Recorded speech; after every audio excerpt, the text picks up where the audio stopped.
Iran बनेगा nuclear leader, खौफ में आया सुपर पावर।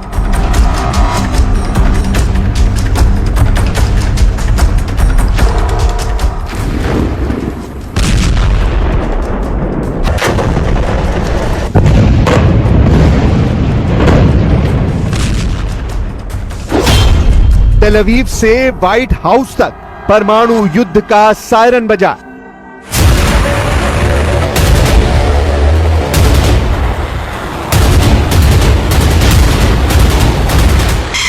ईरान को इजराइल के जंगी जेट नहीं डरा सके।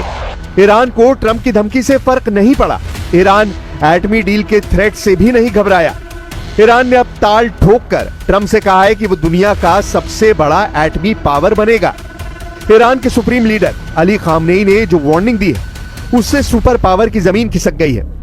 कल तक जिस ईरान को ट्रंप बात बात पर बर्बाद कर डालने की धौंस जमा रहे थे, जिस ईरान के न्यूक्लियर सेंटर को नेतन्याहू जंगी जेट से बम बरसाकर उड़ाने का मिशन ऑन करने वाले थे, उसी ईरान ने अब 100 से ज्यादा एटमी सेंटर बनाने का रुख इख्तियार कर लिया है। मतलब ये कि ईरान एटमी पावर नेशन की लीग का लीडर बनने की हुंकार भर रहा है। साथ ही ईरान ने ट्रंप की एटमी डील के ऑफर को भी रद्दी की टोकरी में डालने का सिग्नल दे दिया है। ईरान के सुप्रीम लीडर अली खामनेई ने ट्रंप की एटमी डील को ईरान के लिए सबसे हानिकारक डील तक कह दिया है, क्योंकि ईरान और अमेरिका में बात बिगड़ती जा रही है। एटमी डील पर सस्पेंस बढ़ता जा रहा है। ट्रंप पहले ही साफ कह चुके हैं कि ईरान या तो अमेरिका से परमाणु समझौता करेगा या फिर बर्बाद होगा। ट्रंप की धमकियां दिन ब दिन तेज होती जा रही हैं। उधर इजराइल ईरान पर हमले की धौंस जमा रहा है। ईरान भी ट्रंप की एटमी डील से दूर होता दिखने लगा है, मगर ट्रंप एटमी डील की मजबूरी गिनाते जा रहे हैं। इस सब के बीच इजराइल दुश्मनों पर बारूद बरसाना बंद नहीं कर रहा है, जबकि ईरान ने फाइनल फैसला कर लिया है। फैसला ये कि ईरान ट्रंप के साथ परमाणु समझौता नहीं करने वाला। ईरान एटमी डील के लिए तभी तैयार होगा जब ट्रंप ईरान की हर शर्त मान ले। इसके मायने यह है कि अब डील नहीं, युद्ध होगा।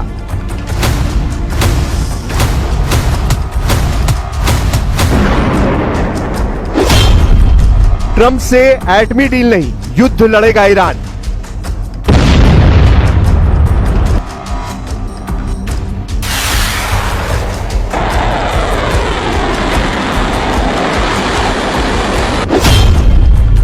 खामनेई का फाइनल ऑर्डर, 100 परमाणु सेंटर करो तैयार।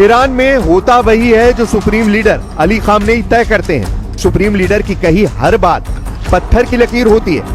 अली खामनेई अमेरिका को धोखेबाज कहते हैं, अमेरिका को सबसे बड़ा दुश्मन मानते हैं। सुप्रीम लीडर ने इसके बाद भी ट्रंप की एटमी डील के लिए हरी झंडी दे दी थी, मगर सारी एहतियात बरतते हुए उन्होंने ट्रंप से अलर्ट रहने की हिदायत भी दी थी। हालांकि डील पर ट्रंप के बदलते रुख ने ईरान को परमाणु समझौते से दूर कर दिया है।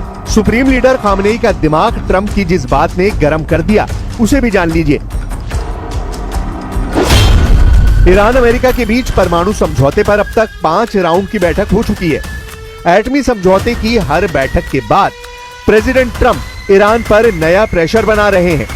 5वें राउंड की बैठक में ट्रंप के दूत स्टीव विटकॉफ ने ईरान के विदेश मंत्री से ईरान के यूरेनियम संवर्धन प्रोग्राम पर पूरी तरह पाबंदी की शर्त सुना दी। अमेरिका के इस रुख से ईरान के सुप्रीम लीडर अली खामनेई इस कदर भड़के कि उन्होंने एटमी डील को ही फिजूल कह दिया। 2018 में अमेरिका ने परमाणु समझौते के joint comprehensive plan of action के तहत कुछ नियम तय किए थे, जिसमें ईरान को केवल 300 किलोग्राम यूरेनियम रखने की अनुमति दी गई। इसके साथ ईरान को यूरेनियम को 3.67% तक संवर्धित करने की छूट भी मिली।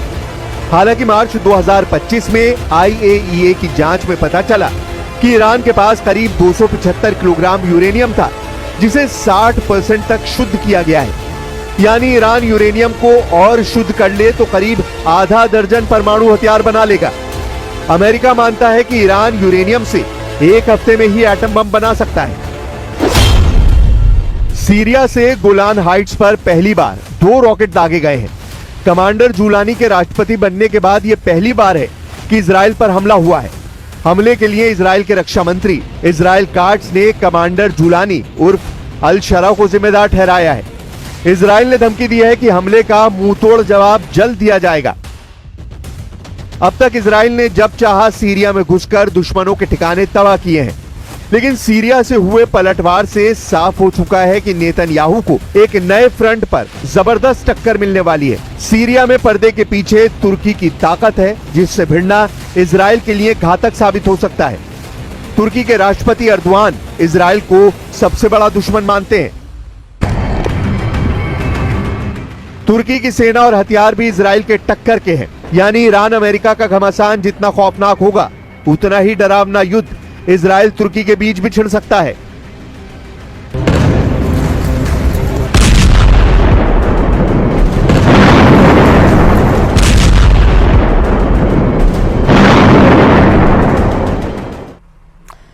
यूक्रेन को लेकर अब पुतिन सबसे बड़ा फैसला ले सकते हैं। 24 घंटे के अंदर रूस ने यूक्रेन में ऐसी जगहों पर हमले किए हैं जो जेलेंस्की की दुखती रख कहे जाते हैं।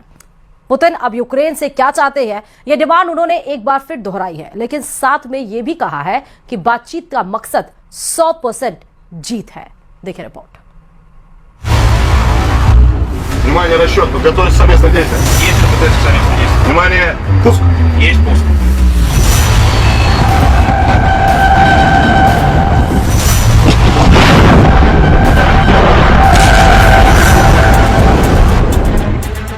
यूक्रेन में यह आग बता रही है कि पुतिन अब क्या करने वाले हैं।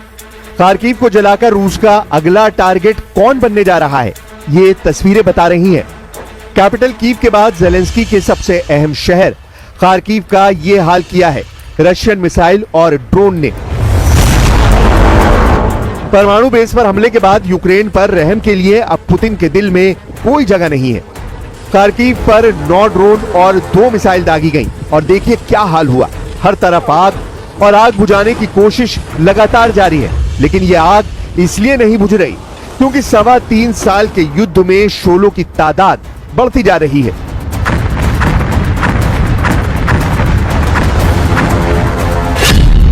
पुतिन ने 3 शहरों को टारगेट बनाया, खार्किव, सुमे और ओदेसा।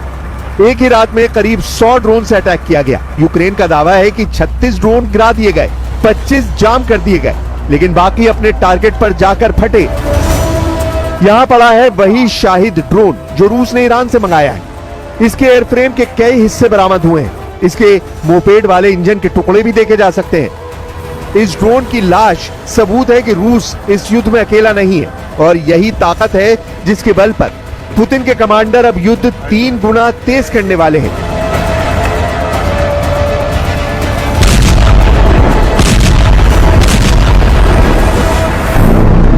रूस में सुरक्षा परिषद के उपाध्यक्ष दिमित्री मेदवेदेव, जो रूस के राष्ट्रपति भी रह चुके हैं, उन्होंने कहा है कि यूक्रेन से बातचीत का बस एक मकसद है, संपूर्ण जीत और यूक्रेन में नाजीवाद हुकूमत की 100% तबाही।